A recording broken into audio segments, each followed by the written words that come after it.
Hello అండి, అందరికీ నమస్తే. అందరూ ఎలా ఉన్నారు? అందరూ ఆరోగ్యంగా, క్షేమంగా, సంతోషంగా బాగుండాలి అని మనస్ఫూర్తిగా మనందరి తరపున అమ్మవారిని వేడుకుంటున్నానండి.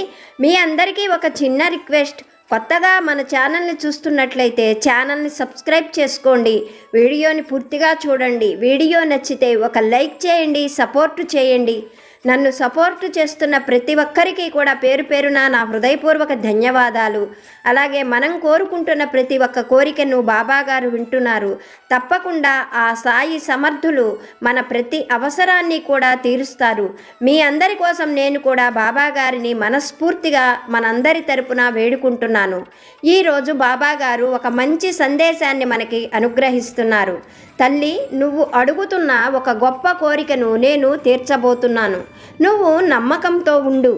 ఎలాంటి కఠినమైన పరీక్షలనైనా నువ్వు ఎదుర్కొనేటట్లు నీకు నా శక్తి తప్పకుండా తోడు ఉంటుంది. నీ ప్రయత్నం తప్పకుండా ఫలిస్తుంది. అలాగే నువ్వు అనుకుంటున్న దానిని పొందటం కోసం నువ్వు చాలా కఠినమైన పరీక్షలు ఎదుర్కోవలసి ఉంటుంది. తల్లి, గొప్ప ఫలితం కావాలి అని నువ్వు అడుగుతున్నావు. దానికోసం నీ ప్రయత్నం కూడా చాలా పట్టుదలగా గొప్పగా ఉండాలి అని మర్చిపోకు. బిడ్డ, నాకు నీ విషయాలు అన్నీ తెలుసు. నువ్వు నన్ను అడిగేది నీ జీవితానికి చాలా ముఖ్యమైనది అన్న విషయం నాకు బాగా తెలుసు. తల్లి, నువ్వు కోరుకున్నది పొందిన తరువాత నీ జీవితం చాలా ఆనందంగా ఉంటుంది. అలాగే చాలా సంతోషంగా కూడా గడవబోతున్నది. ఇప్పటిదాకా నిన్ను బాధ పెట్టిన బంధాలన్నీ కూడా ఈ రోజు నుండి క్రమక్రమంగా నీకు దూరమైపోతాయి. ఇప్పటి వరకు నువ్వు పడిన కష్టాలన్నీ కూడా నేను తొలగించబోతున్నాను. బిడ్డ, మరొక ముఖ్యమైన విషయాన్ని నువ్వు గుర్తుపెట్టుకో. నీ పట్టుదల నీకు ఆయుధం. నీ నమ్మకమే నిన్ను చివరి వరకు కూడా నడిపించి తీరుతుంది, నీకు విజయాన్ని అందిస్తుంది అన్న విషయాన్ని మాత్రం బాగా గుర్తుపెట్టుకో. శ్రద్ధ, సబూరితో ఉండేవాళ్ళు ఏది కోరుకుంటారో అది ఖచ్చితంగా జరుగుతుంది అని బాబాగారు చాలా మంచి సందేశాన్ని మనకి అనుగ్రహించారు. మన జీవితంలో మనం ఏదైనా కావాలి అని పట్టుదలగా ఉన్నప్పుడు దాన్ని పొందడం కోసం మనం ఏం చేయాలో మనకి బాబాగారు అడుగడుగునా తోడుగా ఉండి మనకు నేర్పిస్తారు. బాబాగారు మనతో తోడుగా ఉన్నప్పుడు మనకి చాలా ధైర్యం కలుగుతుంది. మనం ఏ పనైనా చేసి పట్టుదలతో, నమ్మకంతో మనం అనుకున్నది సాధించుకోగలుగుతాము అని బాబాగారు మంచి సందేశాన్ని మనకి అనుగ్రహించారు. మన సాయి తండ్రి చెప్పిన ఈ మాటలలోని అద్భుతమైన సత్యాన్ని ఒక చిన్న కథ రూపంలో బాబాగారి దయవలన తెలుసుకోవడానికి ప్రయత్నం చేద్దాము. వీడియో నచ్చితే లైక్ చేయడం మాత్రం మర్చిపోకండి. పూర్వం నందపురం అని ఒక గొప్ప విశాలమైన రాజ్యం ఉండేది. ఆ రాజ్యాన్ని సూరసేనుడు అనే మహారాజు పరిపాలించేవాడు. సూరసేనుడికి వివాహం జరిగిన చాలా సంవత్సరాలకు ఒక ఆడపిల్ల జన్మించింది. ఆ అమ్మాయికి తిలోత్తమ అని పేరు పెట్టి ఎంతో గారాబంగా పెంచుకునేవారు రాజదంపతులు. తిలోత్తమ పేరుకు తగినట్లుగా నిజంగా దేవకాంతల అప్సరసలా ఉండేది. చాలా ధైర్య సాహసాలు ఉండేవి. మగవాళ్లతో సమానంగా ఆ అమ్మాయి కూడా యుద్ధ విద్యలు ఎన్నో నేర్చుకున్నది. ఇలా 16 ఏళ్ల యువతిగా మారింది తిలోత్తమ. మహారాజు సూరసేనుడికి ఒక మంచి అలవాటు ఉండేది. అప్పుడప్పుడు ఆయన తన కుటుంబంతో పాటుగా ఇతర ప్రాంతాలకు వెళ్ళి అక్కడుండేటువంటి వింతలు, విశేషాలు తెలుసుకుంటూ ఉండేవాడు. అలా యువరాణి తిలోత్తమకు కూడా ఇతర ప్రాంతాలు సందర్శించడం అంటే చాలా ఇష్టం. ఒక సంవత్సరం మహారాజు రాజకార్యాల వల్ల తను ఎక్కడికి వెళ్ళలేకపోయాడు. కానీ తిలోత్తమ మరీ పట్టుబట్టడంతో తమ పొరుగు దేశము, మిత్రదేశమైన మిత్రపురం అనే రాజ్యానికి తన కుమార్తెను ప్రకృతి వింతలు, విశేషాలు చూసేందుకు విహారానికి పంపించాడు. ఆ దేశాన్ని పరిపాలించే మహారాజు కుమారుడు శశాంకుడు. అతను చాలా గొప్ప తెలివైనవాడు, అందచందాలు కలిగినవాడు. అతను తిలోత్తమను దగ్గరుండి తీసుకొని వెళ్ళి తనే అతిథి మర్యాదలన్నీ జరిపించాడు. ఆ దేశంలో ఉండేటువంటి వింతలు, విశేషాలు అన్నీ కూడా తనే దగ్గరుండి చూపించేవాడు. అలా తిలోత్తమకు శశాంకుడికి మంచి స్నేహం కుదిరింది. వాళ్ళు ఒకరి విషయాలు ఒకరు తెలుసుకోవడంతో వాళ్ళ స్నేహం ప్రేమగా పరిణమించింది. తరువాత తిలోత్తమ తమ దేశానికి తిరిగి వచ్చింది. కొన్నాళ్లకు మహారాజు తిలోత్తమకు స్వయంవరం ప్రకటించాడు. స్వయంవరానికి వచ్చి యువరాణి మనసు గెలుచుకొని ఆమెను వివాహం చేసుకోవలసిందిగా ఎంతోమంది రాకుమారులకు సూరసేన మహారాజు స్వయంవరం ఆహ్వానం పంపించాడు. అందరితో పాటుగా తమ మిత్రదేశపు మహారాజు కుమారుడైన శశాంకుడికి కూడా స్వయంవరానికి రావలసిందిగా కబురు పంపించాడు. అలా తిలోత్తమ స్వయంవరాన్ని గురించి తెలుసుకున్న శశాంకుడు తమ కుటుంబంతో సహా యువరాణి తిలోత్తమ స్వయంవరానికి బయలుదేరాడు. ఇలా ఉండగా ఎవ్వరూ ఊహించని ఒక పెను ప్రమాదం జరిగింది. నందపురం రాజ్యాన్ని ఆనుకొని చుట్టూ ఎన్నో అరణ్యాలు, వనాలు ఉన్నాయి. వాటి అన్నింటి అవతల జంబూకం అనే ఒక ప్రమాదకరమైన అరణ్యం ఉన్నది. ఆ అరణ్యంలో రక్తదంతుడు అనే ఒక క్రూరుడైన రాక్షసుడు ఉన్నాడు. అతనికి కామరూపంతో పాటుగా ఎన్నో మంత్రశక్తులు కూడా ఉన్నాయి. ఆ అరణ్యంలో ఎవరైనా ప్రవేశిస్తే వాళ్ళు ప్రాణాలతో బయటికి రావడం అనేది జరగదు. ఆ రాక్షసుడు యువరాణి తిలోత్తమను అపహరించి తన వనానికి తీసుకొని వెళ్ళిపోయాడు. కుమార్తెపై ప్రేమతో నందపురం మహారాజు తీవ్ర అనారోగ్యానికి లోనై మంచం పట్టాడు. మామూలుగా అయితే శశాంకుడు ఘోరమైన రక్తదంతుడి లాంటి రాక్షసుడితో తలపడే సాహసం చేసేవాడు కాదు. కానీ తిలోత్తమను తను ప్రాణానికి ప్రాణంగా ప్రేమించాడు. ఆమె లేని జీవితం తనకు అక్కరలేదు, ఆ బ్రతుకు తనకు అవసరం లేదు అని గట్టిగా నిర్ణయించుకున్నాడు శశాంకుడు. తల్లిదండ్రులు, స్నేహితులు, బంధువులు ఎవరు ఎంతగా వారించినా వినిపించుకోలేదు. తను అనుకున్నట్లుగానే తిలోత్తమను తేవాలి అని నిర్ణయించుకొని తను జంబూకవనానికి బయలుదేరాడు. కొన్ని రోజులు ప్రయాణించిన తరువాత జంబూకవనం చేరుకున్నాడు. అక్కడ అతనికి కొంతమంది రాకుమారులు ఎదురుపడ్డారు. వాళ్ళు కూడా తిలోత్తమ అందచందాలు తెలిసి ఆమెను ఎంతో ప్రేమించి ఇష్టపడిన వాళ్ళు రాక్షసుడు తిలోత్తమను బంధించాడని తెలుసుకొని ఆమెను విడిపించేందుకే అందరూ జంబూకవనానికి చేరుకున్నారు. కానీ జంబూకవనంలో ఉన్న రక్తదంతుడు వాళ్లను చాలా సులభంగా బంధించాడు. అలా బంధించిన ఆ రాకుమారులను కొందరిని కప్పలుగాను, కొందరిని పాములుగాను, కొందరిని బల్లులుగాను, కొందరిని జింకలుగాను, ఇలా రకరకాలైన వారిగా మార్చివేశాడు. వాళ్లతో, ఓ రాకుమారులారా, మీ అందరినీ కూడా ఆకారాలు నేను మార్చివేశాను. మీ అదృష్టం బాగుంటే, మీకు ప్రాణాలు నిలిచే అవకాశం ఉంటే మీరు వెంటనే ఇక్కడ నుంచి వెళ్ళిపోండి. ఈ అరణ్యం బయటకు మీరు వెళ్ళగలిగితే మీ రూపాలు మళ్ళీ మీకు యథాప్రకారంగా వస్తాయి. కాకపోతే ఇప్పుడు మీరు మారిపోయిన రూపాలకు అనుగుణంగా మీ ఆయుష్ కూడా తగ్గిపోతుంది. క్షణక్షణము ప్రాణభయంతో కుమిలిపోతూ కుంచుకుపోతారు అంటూ వారితో చెప్పాడు. ఆ మరుక్షణమే మారిపోయిన రూపాలలో ఉన్న ఆ రాకుమారులందరూ కూడా అరణ్యం నుండి బయటపడేందుకు ప్రయత్నించారు.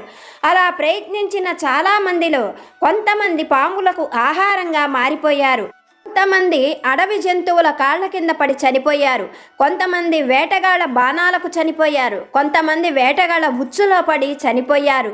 ఏ కొద్ది మందో అదృష్టవంతులు మాత్రమే అరణ్యం బయటికి క్షేమంగా చేరుకున్నారు.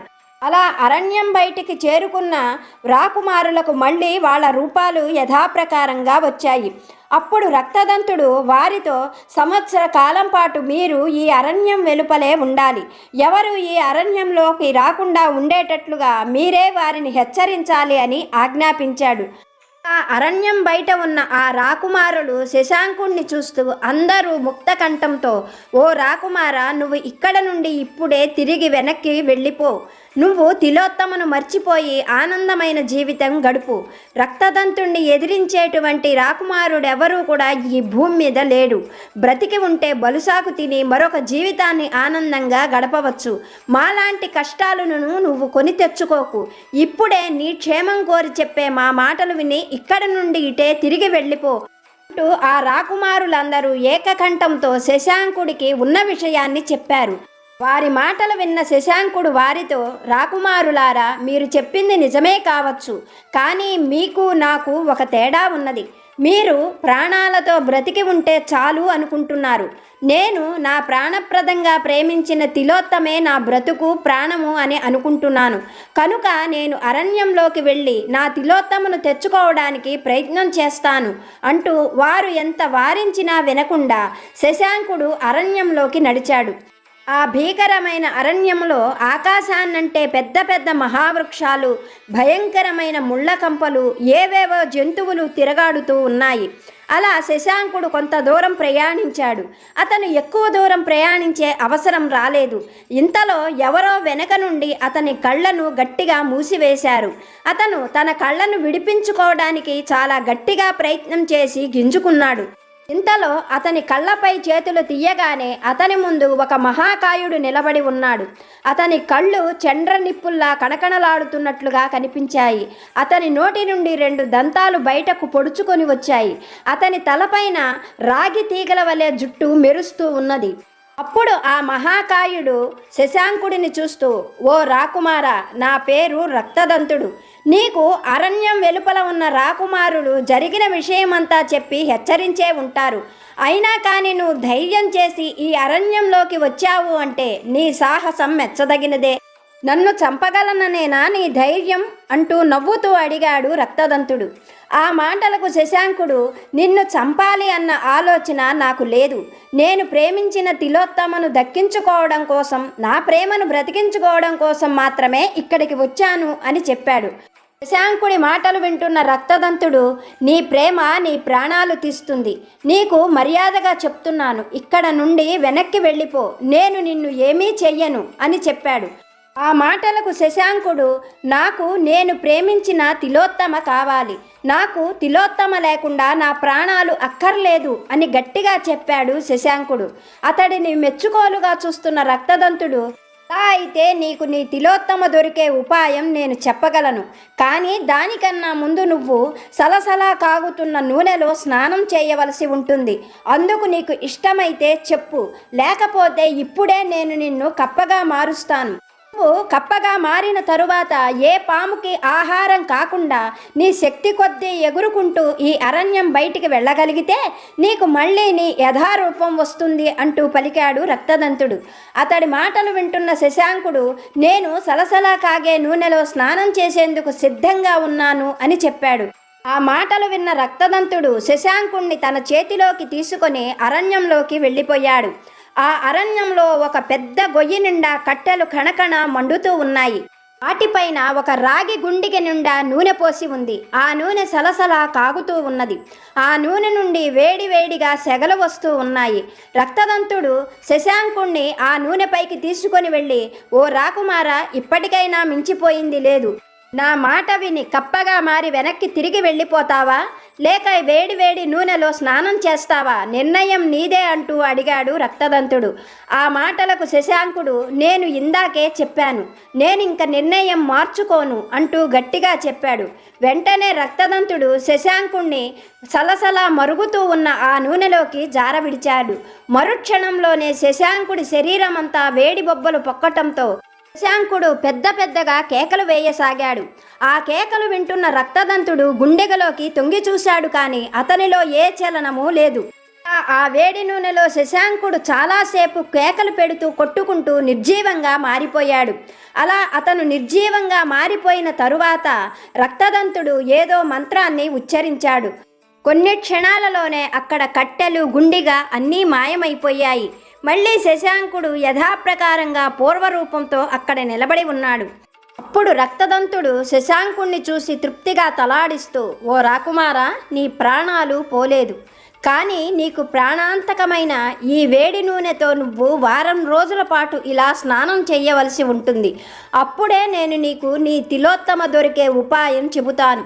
అందుకు సిద్ధమైతే చెప్పు, లేకపోతే సమయం మించిపోతున్నది. నేను నిన్ను కప్పగా మారుస్తాను. గెంతుకుంటూ వెళ్ళి ప్రాణాలతో బ్రతకవచ్చు అని చెప్పాడు రక్తదంతుడు. అతడి మాటలకు శశాంకుడు, నాకు నా తిలోత్తమే కావాలి, నా నిర్ణయంలో ఎటువంటి మార్పు లేదు అంటూ దృఢ నిశ్చయంతో చెప్పాడు. మాటలు వింటున్న రక్తదంతుడు శశాంకుణ్ణి తేరిపారా చూస్తూ, ఓ రాకుమారా, నీ వంటి సాహసవంతుడైన రాకుమారుణ్ణి నేను జీవితంలో ఇంతవరకు చూసి ఉండలేదు, కనీసం విని ఉండలేదు. నీ ప్రేమ గొడవ ఏమిటో నాకు అర్థం కావడం లేదు, కానీ అది చాలా గొప్పదని మాత్రం నాకు అర్థమైంది. అందుకని ఇప్పుడే నేను నీకు నీ తిలోత్తమ దొరికే మంచి ఉపాయం చెబుతాను, శ్రద్ధగా విను. రాకుమారా, ఇక్కడ నుండి 500 యోజనాల అవతల ఒక పెద్ద మహారణ్యం ఉన్నది. ఆ అరణ్యంలో దంతిక అనే బ్రహ్మరాక్షసి ఉన్నది. ఆ దంతిక కామరూపంలోనూ మంత్రశక్తులలోనూ నాతో సమానంగా పోటీ పడగలదు. దాని దగ్గర మహిమాన్వితమైన శక్తివంతమైన కుంకుమ ఉన్నది. ఆ కుంకుమను నువ్వు నాకు తెచ్చి ఇచ్చినట్లయితే నీ తిలోత్తమను నేను నీకు అప్పగిస్తాను అని చెప్పాడు రక్తదంతుడు. ఆ మాటలకు శశాంకుడు ఆశ్చర్యపడుతూ రక్తదంతుడితో, ఆ కుంకుమలోని ప్రత్యేకత ఏమిటి? ఎన్నో మంత్రశక్తులు కలిగిన నువ్వు సాధించలేని ఆ కార్యాన్ని సామాన్యుడనైనా నేను సాధించగలనా అంటూ ప్రశ్నించాడు. అందుకు రక్తదంతుడు శశాంకుడితో, అయితే ఓ రాకుమారా, వివరంగా చెబుతాను విను. నా దగ్గర ఒక దివ్యమైన కుంకుమ భరిణ ఉన్నది. అలాగే దంతిక వద్ద ఉన్న కుంకుమను నా దగ్గర ఉన్న భరిణలో పోసుకొని దగ్గర ఉంచుకుంటే ఈ ప్రపంచంలో ఏ శక్తి కూడా నన్ను ఎదిరించలేదు. ఆ దంతిక కూడా నా ముందు తల వంచి బానిసలా బ్రతకవలసిందే. కనుకనే ఆ కుంకుమను తెచ్చివ్వమని నీకు చెబుతున్నాను. కానీ దంతిక మందిరంలోకి ప్రవేశించడం సామాన్యులకు సాధ్యం కాదు. ఎందుకంటే సలసలా కాగుతున్న నూనెలో బాధ కోర్చి స్నానం చెయ్యగలిగిన వాడు మాత్రమే దంతిక మందిరంలోకి ప్రవేశించగలడు. ఎన్నో మంత్రశక్తులు ఉన్న నేను కూడా ఆ బాధలకు ఓర్చుకోవడానికి నా శరీరాన్ని సిద్ధం చేసుకోలేకపోయాను. ఎప్పటికైనా నా కోరిక తీరకపోతుందా అని ఆలోచించే నేను తిలోత్తమను అపహరించి తీసుకొని వచ్చాను. ఇన్నాళ్లకు నేను కోరుకున్న లక్షణాలున్న వీరుడవు నువ్వు దొరికావు. కనుక దంతిక మందిరంలోని కుంకుమను నాకు తెచ్చి ఇస్తావా అని అడిగాడు. ఆ మాటలు వింటున్న శశాంకుడు, నేను నా ప్రయత్నం చేస్తాను, ఏం చెయ్యాలో చెప్పు అని అడిగాడు రక్తదంతుణ్ణి. అందుకు రక్తదంతుడు, దంతిక రాత్రివేళ తన శయన మందిరంలో మానవాకారంతో నిద్రపోతూ ఉంటుంది. నేను నీకు ఒక గొప్ప మూలికను ఇస్తాను. ఆ మూలికను దంతిక నుదుటి మీద ఉంచినట్లయితే దంతిక మరుక్షణమే మరణిస్తుంది. ఆమె తలగడ కింద విలువైన మహిమ కలిగిన కుంకుమ ఉంటుంది. ఆ కుంకుమను తీసుకొని నువ్వు నాకు తెచ్చి ఇవ్వు, నేను నీకు తిలోత్తమను అప్పగిస్తాను అని చెబుతాడు. అలా చెప్పిన రక్తదంతుడు తన దగ్గర ఉన్నటువంటి మహిమ కలిగిన మూలికను శశాంకుడికి ఇస్తాడు. శశాంకుడు ఆ మూలికను తన దుస్తులలో భద్రపరుచుకుంటాడు. మరుక్షణమే రక్తదంతుడు శశాంకుణ్ణి కళ్ళు మూసుకోమని చెప్తాడు. అతడు కళ్ళు మూసుకొని తెరిచేలోపు అతను ఒక శయన మందిరంలో ఉంటాడు. అది ఎంతో విచిత్రమైన శయన మందిరం. ఆ మందిరంలో అతి విచిత్రమైన ఒక మంచం మీద సామాన్య అందచందాలతో ఒక మానవకాంత నిద్రిస్తూ ఉంటుంది.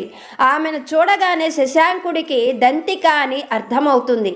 అప్పుడు శశాంకుడు తన దగ్గర ఉన్న మహిమ కలిగిన మూలిక విషయం గుర్తుకు వస్తుంది. కానీ ఏ కారణం లేకుండా ఒకరిని చంపటం న్యాయం కాదు అని ఆలోచించిన శశాంకుడు నిద్రపోతున్న దంతిక పాదాల వద్ద తట్టి లేపుతాడు. ఆ క్షణంలోనే తత్తరపడుతూ నిద్రలేచిన దంతిక ఎదురుగా ఉన్న శశాంకుణ్ణి చూసి ఆశ్చర్యపడుతూ, ఎవరు నువ్వు? ఎంత ధైర్యం! గాలి కూడా చొరబడలేని నా మందిరంలోనికి నువ్వు ఎలా వచ్చావు అంటూ ప్రశ్నించింది. అప్పుడు శశాంకుడు, తల్లి, నా పేరు శశాంకుడు అంటూ జరిగిన విషయమంతా కూడా చెప్పి, నేను తలచుకుంటే నీ ప్రాణాలను తీసి ఉండేవాడిని, కానీ నేను అలా చేయలేదు. ఒక రకంగా నేను నీకు ప్రాణదాతనే. ప్రత్యుపకారంగా నువ్వు నీ దగ్గర ఉన్న కుంకుమను నాకు ఇవ్వు అని అడిగాడు శశాంకుడు. అతడి మాటలకు దంతిక లోలోన నవ్వుకుంటూ శశాంకుడితో, ఓ రాకుమార, నీ దయాగుణం మెచ్చదగినదే. నేను నీకు కుంకుమను ఇస్తే ఆ కుంకుమను నువ్వు ఆ రక్తదంతుడికి ఇస్తావు. ఆ కుంకుమతో అతడు నన్ను తన బానిసగా చేసుకోవాలని ఎప్పటి నుండో చూస్తున్నాడు. కానీ నేనే నీకు ఒక ఉపాయం చెబుతాను. నేను నీకు ఒక మూలికను ఇస్తాను. నేను ఎలా అయితే మానవాకారంతో ఈ శయన మందిరంలో నిద్రిస్తున్నానో అలాగే రక్తదంతుడు కూడా రాత్రివేళ మానవాకారంతో అతడి మందిరంలో నిద్రిస్తూ ఉంటాడు. నువ్వు ఈ మూలికను అతడి తలపై ఉంచినట్లయితే అతడు మరుక్షణంలోనే మరణిస్తాడు. అతని దగ్గర ఉన్న భరిణను తెచ్చి నాకు ఇవ్వు. అప్పుడు ఈ ప్రపంచంలో ఎవ్వరూ కూడా నా శక్తులను ఎదిరించలేరు. ఎవ్వరూ ఎదిరించలేని శక్తులు కలిగిన ఈ దంతిక సహాయం కూడా నీకు ఎప్పుడు కావాలంటే అప్పుడు దొరుకుతుంది. అలాగే నీ ప్రేమికురాలు తిలోత్తమ కూడా నీకు దొరుకుతుంది అని చెప్పింది దంతిక. ఆమె మాటలకు శశాంకుడు తల అడ్డంగా ఆడిస్తూ దంతికతో, నేను ఇలా చెయ్యలేను, కానీ నీకు మేలు కలిగే ఒక మాట చెబుతాను. ఈ సృష్టిలో స్త్రీ పురుషులు ఇరువురు కూడా పరస్పరం ఒకరికి ఒకరు ఇచ్చిపుచ్చుకుంటేనే నిజమైన ఆనందం కలుగుతుంది. నేను నా ప్రియురాలి కోసం సలసలా కాగే నూనెలో స్నానం చేసేందుకు కూడా సిద్ధపడి నా ప్రాణాలను కూడా పోగొట్టుకున్నాను. నువ్వు కూడా జాగ్రత్తగా ఆలోచించు. ఇప్పటి వరకు రక్తదంతుడు ఎన్నో మంత్రశక్తులతో నిన్ను లొంగ తీసుకోవాలని ప్రయత్నించి ఉంటాడు. ఒక్కసారి నీ ప్రేమ కానుకగా నీ దగ్గర ఉన్న కుంకుమను రక్తదంతుడికి పంపించు. అతడు ఎన్ని మంత్రశక్తులకు లొంగపోయినా నీ ప్రేమకు మాత్రం ఖచ్చితంగా లొంగుతాడు అని చెప్పాడు శశాంకుడు. అతడి మాటలు దంతికకు చాలా ఆలోచన, ఆనందం కలిగించాయి.